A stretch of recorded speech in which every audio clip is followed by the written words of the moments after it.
السلام علیکم ورحمۃ اللہ وبرکاتہ۔ دوستو، میں نفیس اکبر قاسمی۔ بہت سے مسلمان بھائیوں کو غیر مسلموں کے ساتھ تعلقات ہوتے ہیں، معاملات یا کاروبار کی وجہ سے یا پڑوسی ہونے کی وجہ سے۔ تو ایسی صورت میں ایک مسلمان جب غیر مسلم کے ساتھ ملے تو کس طرح سلام کرے؟ کیا اس کو نمستے یا نمسکار کہہ کر سلام کرنا جائز ہوگا یا ناجائز ہوگا، یا پھر اسلام نے جو طریقہ بتلایا ہے اس طریقے پر سلام کرے؟ آئیے اس ویڈیو میں ہم انہی ساری باتوں کو سمجھیں گے۔ اس سلسلے میں علماء کرام، مفتیان اعظام اور دارالعلوم دیوبند نے کیا فتویٰ جاری کیا ہے وہ بھی دیکھیں گے۔ دارالعلوم دیوبند کے فتوے کو جاننے سے پہلے یہ بات ضرور یاد رکھیں کہ ہر قوم یا مذہب کا ملاقات کے وقت مخصوص الفاظ میں سلام کرنے کا جو انداز ہے اس کی دو حیثیتیں ہیں۔ ایک اس کے لغوی معنی ہے جو عام طور پر ملاقات کرنے والے کے لیے دعائیہ کلمات یا اظہار ادب یا اظہار خوشی پر مشتمل ہوتے ہیں، اور دوسری حیثیت ان الفاظ کی قومی شناخت یا مذہبی شناخت کی ہوتی ہے۔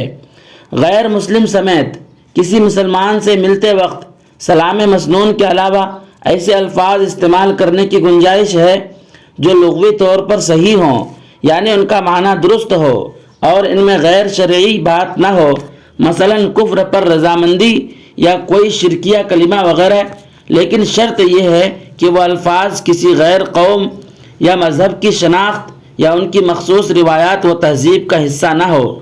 لہٰذا پتہ چلا کہ نمستے یا نمسکار کہنا ایک مسلمان کے لیے جائز نہیں ہے، کیونکہ اس زمانے میں یہ کلمات غیروں کی مخصوص تہذیب کا حصہ ہے، اس لیے ان کے کہنے کی گنجائش نہیں۔ دارالعلوم دیوبند نے ایک سوال کے جواب میں بڑی اچھی بات کہی ہے۔ سوال: کیا نمسکار کہنا شرک ہے؟ کیا ہم آفس میں اور فون پر غیر مسلموں کو نمسکار کہہ سکتے ہیں؟ دارالعلوم دیوبند نے جواب دیا ہے، بسم اللہ الرحمن الرحیم۔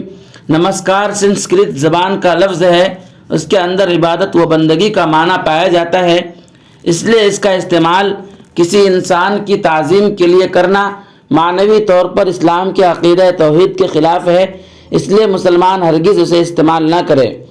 البتہ غیر مسلموں کے ساتھ آفس یا فون پر ملاقات کے دوران آداب عرض، السلام علی من اتبع الہدی یا کوئی ایسا الفاظ استعمال کرنا چاہیے جو غیروں کا مذہبی شعار نہ ہو اور نہ ہی اس کے اندر شرکیہ معنی پائے جاتے ہوں۔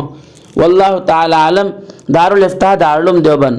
دوستو، ویڈیو کے سلسلے میں آپ کی کیا رائے ہے ہمیں کمنٹ کر کے ضرور بتلائیں۔ پھر ملتے ہیں کسی نئی ویڈیو کے ساتھ۔ السلام علیکم ورحمۃ اللہ وبرکاتہ۔